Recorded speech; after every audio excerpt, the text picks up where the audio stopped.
Hey YouTube, Brian LCS, and I'm going to do my best impression of Taylor Winder's Cranky Comic Review. I've got 5 Spider-Man books that I have not reviewed that I'm trying to play catch up on. I need a haircut, and we're just going to get through this. We're gonna survive together, and you're going to watch it whether you like it or not. So we have ASM 28, ASM 29. We have Miles Morales 7, Miles Morales 8, and Spider Man number 10 that we're going to get to tonight. So let's go ahead and share the screen here. Now we're gonna brief over these because to do 5 comic book reviews in depth is gonna be here. We'll be here all night. So we're gonna do this quickly for you so I can catch up because I've been slacking. That's what I got for you. But let's start with Miles Morales number 7. This was the part 6 of 7 of the Carnage Reigns. I did not read all of the other tie-ins, so I don't have the complete picture. But this was a solid tie-in, solid story. So let's take a look at the writer and creative team. We've got Cody Ziegler writing and Federico Vencini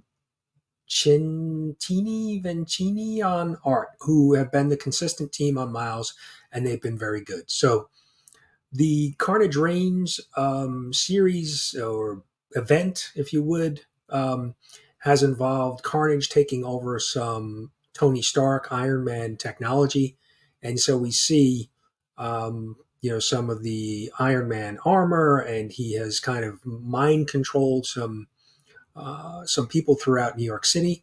And so there's been a lot of a little bit of chaos, and Miles has been kind of in the center of it. And so the big thing that happens here is that Tony Stark, Iron Man, actually comes to the aid of Miles to try to help out and deal with Carnage and everything that's been going on. And the big piece here, though, also is that Carnage deals Miles very a big blow here. You can see in the top panel where he actually cuts through his chest, and he's in bad shape. But some ribs broken, punctured lung. He's in bad shape, and so luckily, Tony Stark is there, and he's able to heal him and help Miles get through this. Because if not, we may have run into a big issue for Miles here. But we also see where Tony uses some of his technology to heal Miles. We also see a new costume here. Now, what's interesting about this, in the next issue, which we're going to get to right now, issue number 8 of Miles Morales, there's no mention of this costume suit. So I don't know if we see, down at the bottom here, it says to be concluded in Carnage Range Omega. I didn't read that, so I'm assuming maybe something happened with the suit there, and so that's why we haven't seen it going forward in the next issue. But overall, this was really a solid issue, solid tie-in, series. Like I said, although I didn't read all of the other events, if you have, let me know down in the comments. Kind of fill me in on maybe the pieces that I'm not familiar with. But this entire series has been solid, writing and art, and so I'm going to go with 3 web heads for this issue number 7, even though I don't have all of the details of the Carnage Reign event. So, but still, Miles has really been solid, probably the most consistent Spider-Man book that we've had, in the last year. And then now we get to Miles Morales Spider-Man number 8. Now, you've got the homage cover from Amazing Spider-Man 238 right here. And this is a solid issue. So let's take a look at it. Again, same creative team. We've got Cody and Federico, who've been a consistent team and doing a very good job. I really wish that Cody Ziegler might take over some of the other Spider-Man writing because he's really done a good job on Miles. So after the whole Carnage Reigns thing and the injury and just the craziness that surrounded the event, Miles is out with some of his friends at a Brooklyn carnival and just kind of trying to unwind, have a good time. And they're making jokes back and forth that he at these type of events, he typically overeats. And so There's some humor back and forth, but basically having a good time. And his girlfriend's a little concerned about him with the recent events, all of the things that he's gone through. Suffering a very a bad injury, and he finally admits that his spider sense is a little bit off. That he's been a little bit jumpy. It's been a little inconsistent, and the fact that all of these things happening are taking a little bit of a toll on him mentally. So pretty interesting because I really this hits the old Peter Parker as a young superhero vibe for me, and so I think that's why a lot of people are connecting with the story. But we see he's unwinding, he's having a good time with his girlfriend and dancing and music and kissing and good time. But then of course we always have to interrupt that with something bad, and so we see a couple.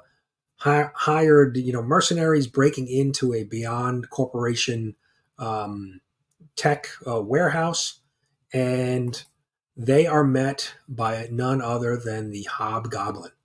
Now we don't know who the Hobgoblin is in this, but I mean, just look at this artwork. A really great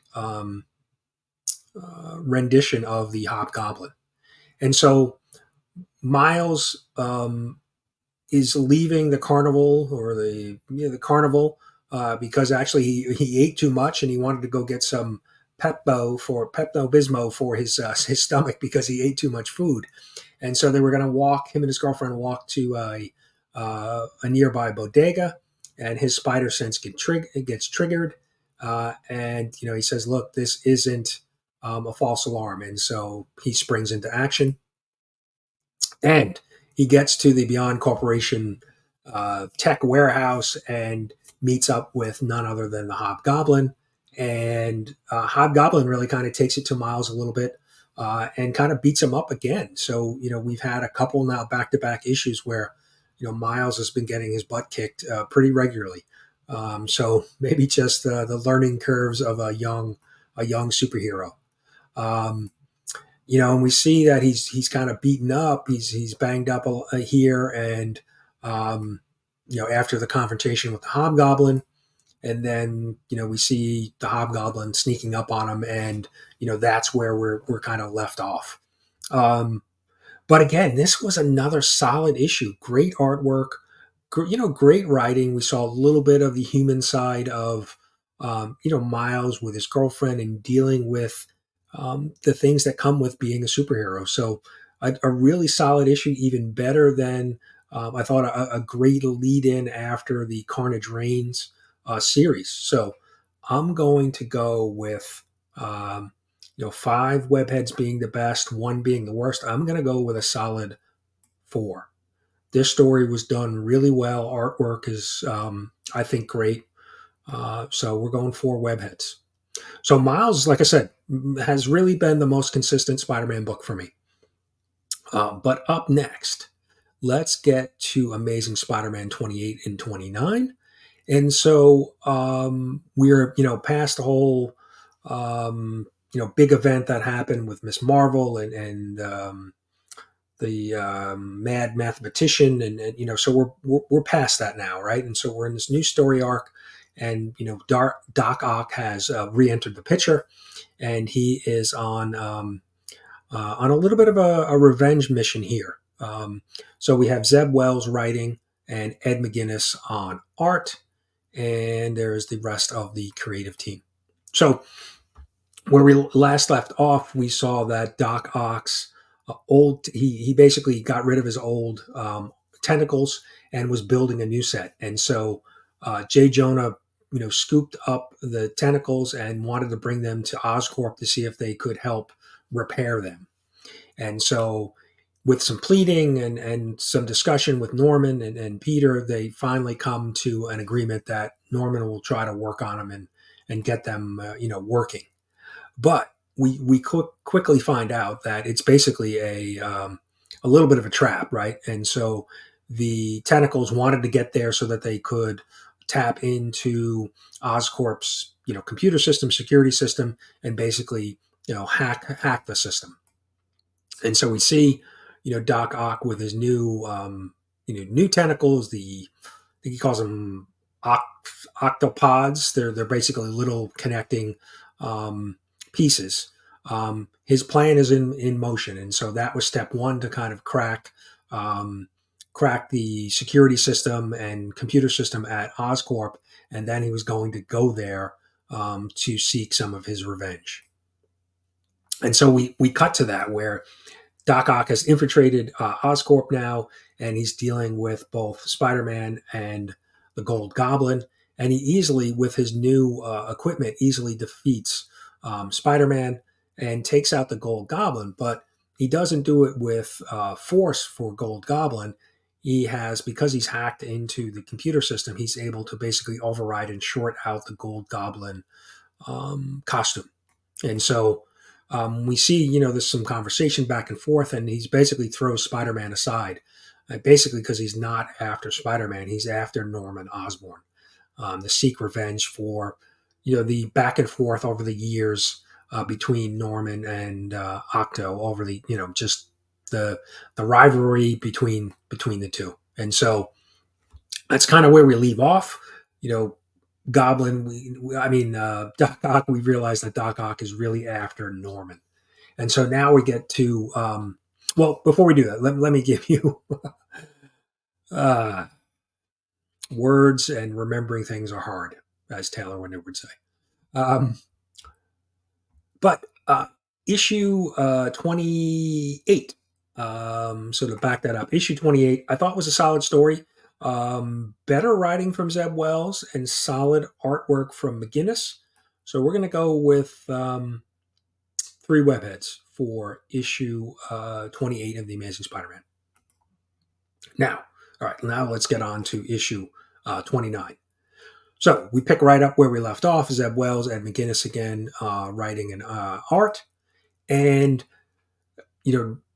Norman is in the clutches of Doc Ock, and so J. Jonah scoops up the older tentacles and grabs Spider-Man, and you have this kind of Amazing Fantasy, splash page here, and he's trying to get him out of Oscorp to get him to safety because Doc Ock kind of took it to him a little bit, beat him up a little bit, and so Doc Ock is kind of just going over the plan with Norman. He wants Norman to pay for his past, sins, if you will. And he's basically seeking revenge. And we see that, now we cut back to J. Jonah. He's at his apartment with Spider-Man and the tentacles, and they seem to want to connect with Spider-Man. And so in the second to bottom panel, we see the little connectors that basically go into the person's body and connect to their spine so that they can use them. And Spider-Man's like, I don't know about this. I don't know if I really want to do this. So we cut back to Doc Ock and Norman, and like I said, Doc Ock is really just going at him. He really believes that the Goblin's still in there, and he's trying to kind of force him and make him admit that he had stole information from Doc Ock, and so there's this this back and forth, and Norman is basically just saying, look, I'm that's not me anymore. The Green Goblin is in my past. I'm trying to be a better person. I'm trying to be helpful as the Gold Goblin. And so we just see Doc Ock not having it and basically beating Norman a little bit to try to get him to admit what he's up to, some master plan that Norman doesn't have. And so then we cut back to Peter and J. Jonah, and Peter decides that he's going to put on the tentacles from Doc Ock, the old set of tentacles. And so after some upgrades and working with them, there's a bit of a merge with the tentacles and Peter Parker, Spider-Man, and he does a little bit of work on the tentacles and kind of basically does this little bit of upgrade. Now we see them in the red tint of armor here, matching Spider-Man's red in his costume. So, and then we cut back to Norman and Doc Ock, and again we see some type of formula here, assuming this is Goblin formula, not 100% sure. Um, but Ock is really pressing Norman. He wants him to admit, that he's not healed, that he's still the bad person, he's always been. And then we see Doc Ock inject him. Again, we don't know exactly what this is. Is this, Venom, Goblin formula, or is this, it looks similar to the new tentacle, ooze that Doc Ock is using. So who knows? But that's where we leave off with this big cliffhanger. Um, and again, another really kind of solid issue. Zeb Wells is kind of, now that he's just kind of in the classic villains, Doc Ock, we've got Jay Jonah, we've got Norman, we've got Spider-Man. This has been better, much better than some of the previous stuff. And so the one thing that I will point out is that, Spider-Man is dating Black Cat, and Zeb Wells seems to use her when he wants to, very sparingly. Like, we haven't seen her now for 2 issues. I would think if, they're in a relationship and she knows all of the stuff that Spider-Man Peter Parker has gone through recently, that she would be more involved in this storyline somehow, right? You have boyfriend, girlfriend, you're going, maybe this story's over, a day or so, these last 2 issues, but still, you think she would check in a little bit. That's the one thing I don't like. He just doesn't seem to be, Zeb Wells doesn't seem to be using the characters consistently. I just think that the Black Cat would turn up at some point with all of these things going on with, with Peter. But overall, solid for Zeb Wells considering, this current run. So we're going to go again with 3 web heads for this, for this issue. I thought it was solid.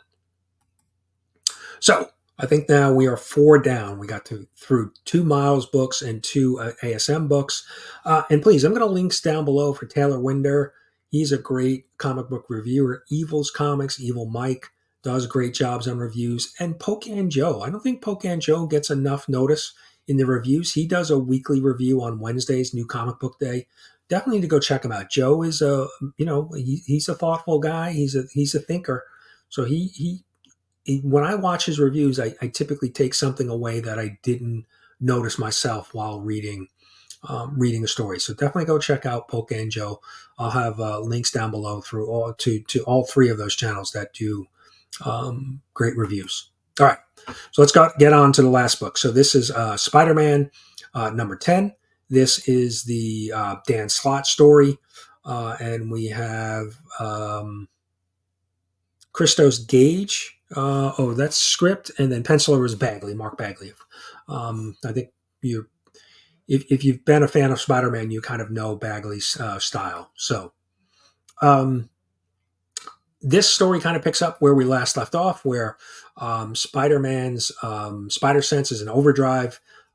He did something to himself where he was feeling bad about not being able to save somebody, and he wanted to crank up the spider sense so that he could potentially save and help more people by making his spider sense super aware. And so it's causing him some issues because he's getting messages for anybody in danger in New York City kind of flooding into his head. And even when he's battling, say, Electro, if he's going to go throw a punch, he's putting Electro in danger, and it's triggering his spider sense.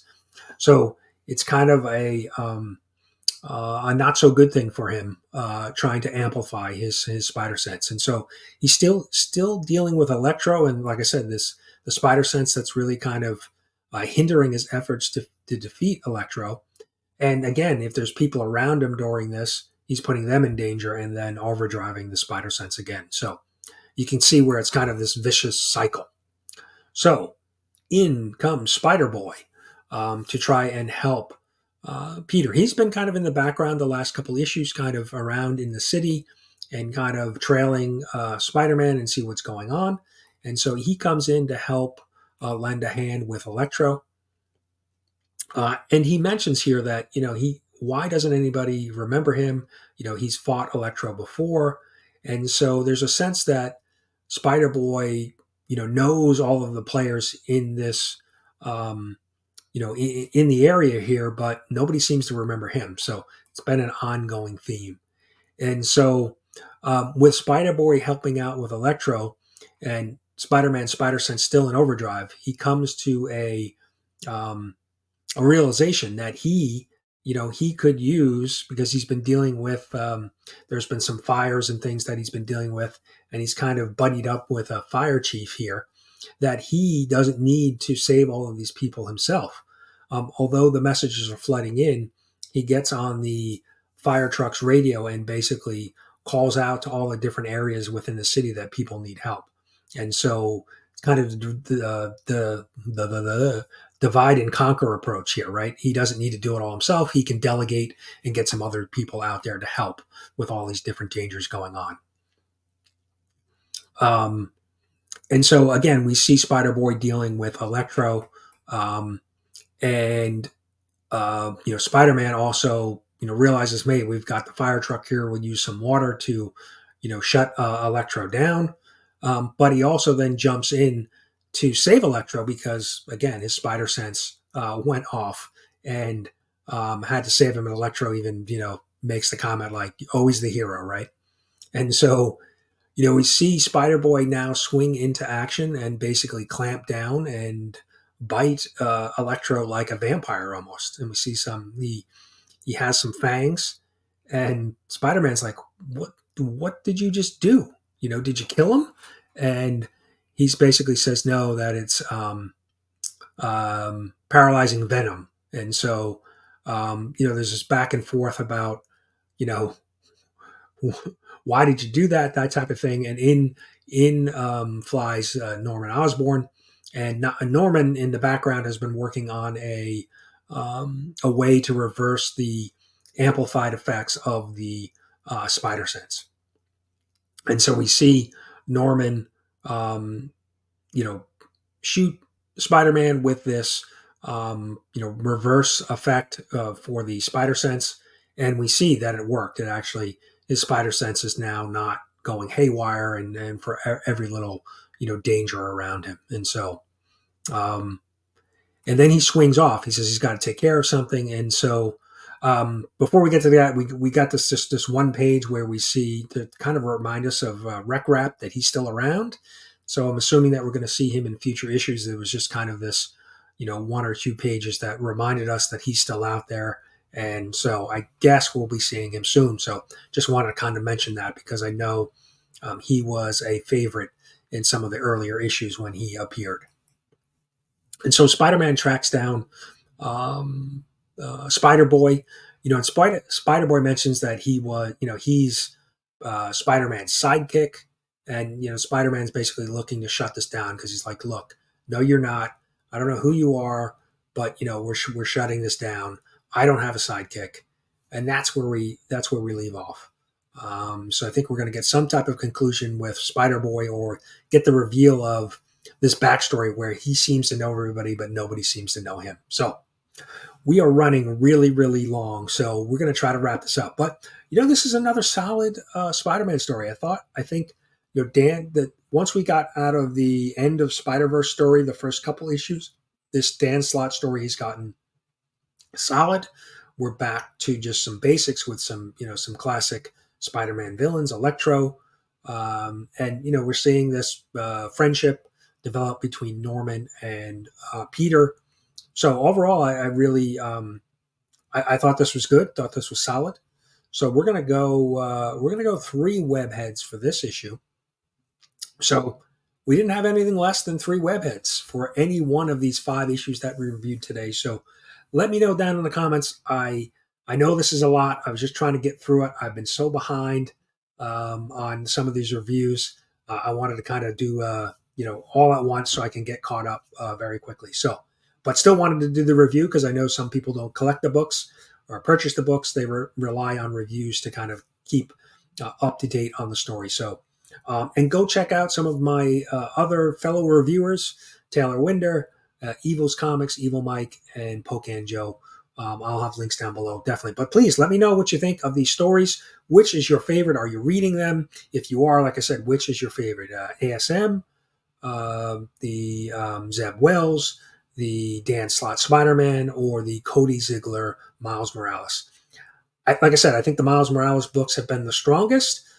Dan Slott a second, and then just the last 2 or 3 issues, Zeb Wells has kind of turned it around a little bit. It's headed in the right direction. Let's put it that way. So good to see Amazing Spider-Man back on semi-solid ground, and not too many people complaining about it. So we'll see where it goes. I hope it continues.